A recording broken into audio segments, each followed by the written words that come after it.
Hi friends, this is Bani and welcome to my channel. বন্ধুরা, আজকে আমি তোমাদের জন্য একটা ইম্পর্টেন্ট টপিক নিয়ে এসেছি। আজকে আমরা দেখব কয়েকটা ওয়ার্ডের ব্যবহার। আমরা বাংলায় প্রায় বলে থাকি খাবারটা নষ্ট হয়ে গেছে, সবজিগুলো পচে গেছে, দুধটা টক হয়ে গেছে, এটা আর খাওয়া যাবে না, হয়তো এটা কেটে গেছে। তো এই ধরনের সেন্টেন্সে আমরা কোন ওয়ার্ডের ব্যবহার করব, কিভাবে আমরা এই সেন্টেন্সগুলোকে ট্রান্সলেট করতে পারি, আজকে আমরা সেগুলোই দেখব। আমরা এই ধরনের সেন্টেন্স প্রতিদিন ব্যবহার করে থাকি আর প্রতিদিন আটকে যাই এই সেন্টেন্সগুলোকে ইংলিশে ট্রান্সলেট করতে। তো আজকের এই ভিডিওটার পরে তোমাদের এই ধরনের সেন্টেন্স তৈরি করতে আর কোনো রকম অসুবিধা হবে না। তো তোমরা বুঝতে পারছো আজকের ভিডিওটা কতটা ইম্পর্টেন্ট। তোমরা কোথাও যাবে না, আমার সাথে ভিডিওটা একদম শেষ পর্যন্ত থাকবে। যা চ্যানেলে নতুন অর্থাৎ প্রথম আমার ভিডিও দেখছো তারা প্লিজ চ্যানেলটাকে সাবস্ক্রাইব করে নিও, তাহলে যখনই আমি ভিডিও আপলোড করবো তোমরা নোটিফিকেশন পেয়ে যাবে। তো আর দেরি না করে চলো শুরু করা যাক আজকের ভিডিও। সবার আগে আমরা যে ওয়ার্ডটা দেখবো সেটা হলো রট। দেখো এই ওয়ার্ডটার অর্থ হলো পচে যাওয়া, আর এটা হলো একটা ভার্ব। এর বেস ফর্ম হলো রট, আর সেকেন্ড ফর্ম হলো রটেড, থার্ড ফর্ম হলো রটেড। তাহলে রটেনের কি অর্থ? আমরা প্রায় সেন্টেন্সে ব্যবহার হতে শুনি রটেন এগস, রটেন ভেজিটেবলস। তাহলে সেন্টেন্সে আমরা এখানে রটেনকে কেন ব্যবহার করছি, এটা নিয়ে আমরা বেশ কনফিউজ থাকি। দেখো সেন্টেন্সে আমরা যখন রটেন এই ওয়ার্ডটাকে ব্যবহার করছি তখন এটা আর ভার্ব থাকছে না, তখন এটা একটা অ্যাডজেক্টিভ। সেন্টেন্স দেখো তোমরা আরো ভালো করে বুঝতে পারবে। যদি ফলগুলো তুমি না খাও তাহলে এগুলো পচে যাবে। If you don't eat the fruits they will rot. If you don't eat the fruits they will rod.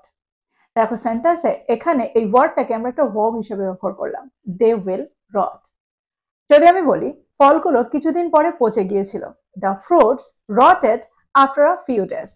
The fruits rotted after a few days. দেখো এখানেও সেন্টেন্সে এই ওয়ার্ডটা একটা ভার্ব হিসেবে কাজ করছে, যেখানে সেন্টেন্সে এটা ভার্বের সেকেন্ড ফর্ম। ঝুড়িতে সবজিগুলো পচে যাচ্ছে, the vegetables are rotting in the basket. The vegetables are rotting in the basket. দেখো এখানেও সেন্টেন্সে এই ওয়ার্ডটা একটা ভার্ব হিসেবে কাজ করছে, ভার্বের fourth form, that means verb plus আইএনজিং। এবার দেখবো আমরা সেন্টেন্সের রটেনকে কি করে ব্যবহার করছি একটা অ্যাডজেক্টিভ হিসেবে। যদি আমি বলি আপেলটা পচা, the Apple is rotten. The Apple is rotten. দেখো এখানে সেন্টেন্সে রটেন এই ওয়ার্ডটা হলো একটা অ্যাডজেক্টিভ। যদি আমি বলি আপেলটা টাটকা, দ্য অ্যাপল ইজ ফ্রেশ। দেখো এখানে ফ্রেশ এই ওয়ার্ডটা কিন্তু একটা অ্যাডজেক্টিভ, ঠিক তেমনই রটেন এই ওয়ার্ডটা হলো একটা অ্যাডজেক্টিভ। যদি আমি বলি ঘরটা একদম পরিষ্কার, ঘরটা পরিষ্কার, দ্য রুম ইজ ক্লিন। দেখো এখানে ক্লিন হলো একটা অ্যাডজেক্টিভ, ঠিক তেমনই রটেন এখানে একটা অ্যাডজেক্টিভ। যদি আমি বলি আমি পচা ডিমটা ফেলে দিয়েছিলাম, I threw away the rotten egg. I threw away the rotten egg. দেখো এখানে এগ এই নাউনটার আগে বসে এটা একটা অ্যাডজেক্টিভের কাজ করছে। তোমরা বুঝতে পারছো সেন্টেন্সে আমরা রট আর রটেনকে ঠিক কিভাবে ব্যবহার করছি। তো এক্সাম্পলগুলোর মধ্যে দিয়ে আমার মনে হয় তোমরা এই ওয়ার্ডটাকে বুঝতে পারলে। এবার আমরা দেখবো এর পরের ওয়ার্ডটা। পরের ওয়ার্ডটা হলো মল্ডি। মল্ডি, যার অর্থ হলো ফাঙ্গাস পড়ে যাওয়া, ছাতকুড়া পড়ে যাওয়া, ছাঁচ পড়ে যাওয়া। দেখবে অনেক দিন কোনো সবজি বা কোনো খাবার রেখে দেওয়ার পরে তার উপরে ফাঙ্গাস পড়ে যায়, এটাকে আমরা বলে থাকি মল্ডি। সেন্টেন্স দেখো সেন্টেন্সে আমরা এই ওয়ার্ডটাকে কি করে ব্যবহার করছি। দেখো এই ওয়ার্ডটা হলো একটা অ্যাডজেক্টিভ। যদি আমি বলি এই বাসি খাবারটা এখন ফাঙ্গাস ধরে গেছে, this leftover food is mouldy now. This leftover food is mouldy now. আরেকটা এক্সাম্পল দেখো, যদি আমি বলি চিজটা ফাঙ্গাস ধরা বা ছাতকুড়া পড়া, ছাঁচ পড়া, এটা খেও না। The cheese is moldy, don't eat it. The cheese is moldy, don't eat it. আরেকটা এক্সাম্পল দেখো, যদি আমি বলি পাউরুটিটা ফাঙ্গাস ধরা বা পাউরুটিটা ছাতকুড়া পড়ে গেছে, পাউরুটিটা ছাঁচ পড়ে গেছে, সেন্টেন্সটা কি হবে? The bread is moldy. আমরা শুধু এটুকুই বলতে পারি। আমরা আবার এটাও বলতে পারি the bread has turned moldy. দেখো সেন্টেন্সে যখন আমরা অর্থ করতে চাইবো পাউরুটিটা থেকে থেকে ফাঙ্গাস ধরে গেছে বা পড়ে পড়ে একদম ছাঁচ পড়ে গেছে, তখন আমরা সেন্টেন্সে হ্যাজ টার্নড এর ব্যবহার করতে পারি, the bread has turned multi. তো তোমরা বুঝতে পারলে সেন্টেন্সে আমরা এই ওয়ার্ডটাকে কি করে ব্যবহার করছি। আমরা প্রায় এই ধরনের সেন্টেন্সের ব্যবহার করে থাকি, প্রায় খাবারের মধ্যে বা সবজির মধ্যে বা পাউরুটির মধ্যে ফাঙ্গাস ধরে যায়। তো এরকম অর্থে আমরা সেন্টেন্সে মোল্ডি এই ওয়ার্ডটা ব্যবহার করব। এবার যে ওয়ার্ডটা আমরা দেখবো সেটা হলো স্টেল। স্টেল, যার অর্থ হলো বাসি। আচ্ছা, একটু আগে আমরা একটা সেন্টেন্সে দেখলাম লেফট ওভারের ব্যবহার হতে। তাহলে লেফট ওভার আর স্টেলের মধ্যে কি পার্থক্য? আমরা সেন্টেন্সে কোনটার ব্যবহার কখন করব?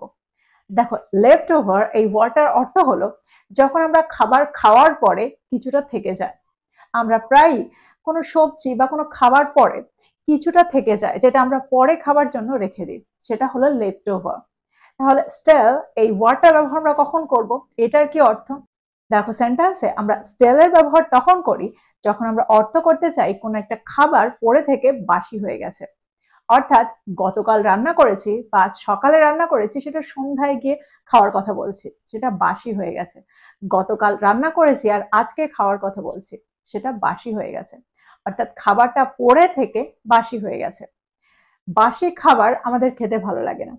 গতকাল রাতে রান্না করা খাবার বা ভাত বা কোনো সবজি পরে থেকে সেটা পরের দিন বাসি হয়ে যায়। তো এরকম অর্থে আমরা সেন্টেন্সে স্টেল এই ওয়ার্ডটা ব্যবহার করে থাকি।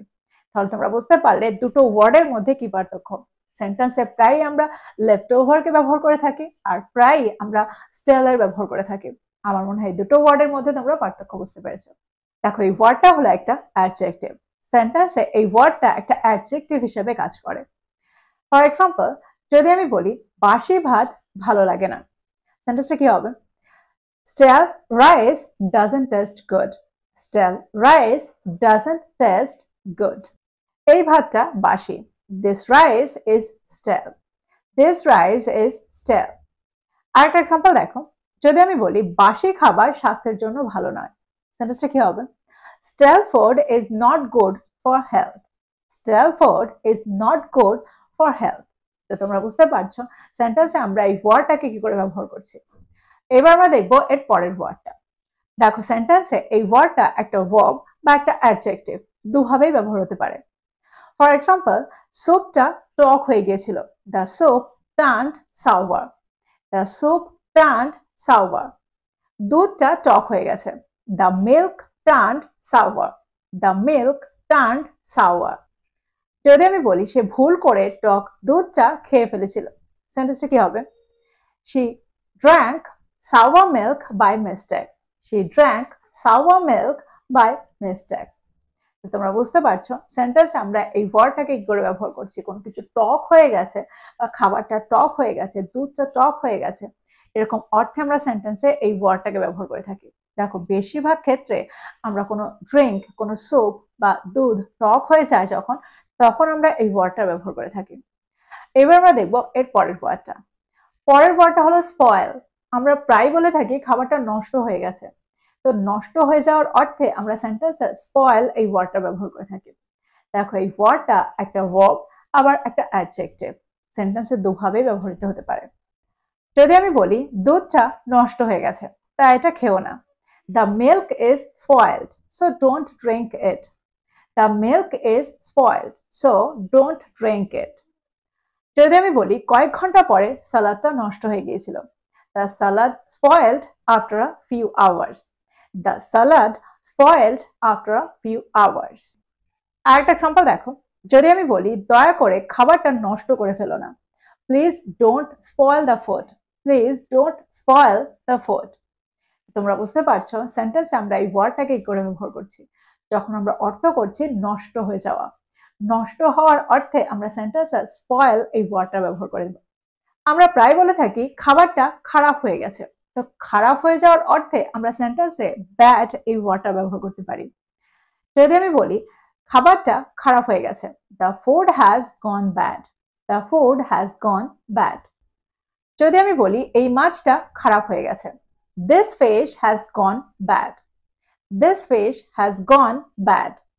এই ডিমটা খারাপ হয়ে গেছে, this egg has gone bad. This egg has gone bad.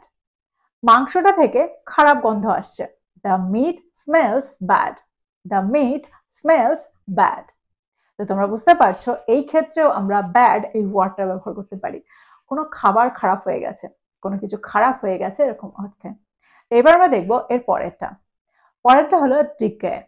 দেখো সেন্টেন্স আমরা ডিকে এর ব্যবহারটা তখন করি যখন আমরা অর্থ করতে চাই কোনো কিছু ক্ষয়ে গেছে, কোনো কিছু নষ্ট হয়ে গেছে, কোনো কিছু পচে গেছে। দেখবে অনেকদিন ধরে কোনো কাঠ রেখে দিলে সেটা একদম নষ্ট হয়ে যায়, নরম হয়ে সেটা ভেঙে যাওয়ার মতো হয়ে যায়।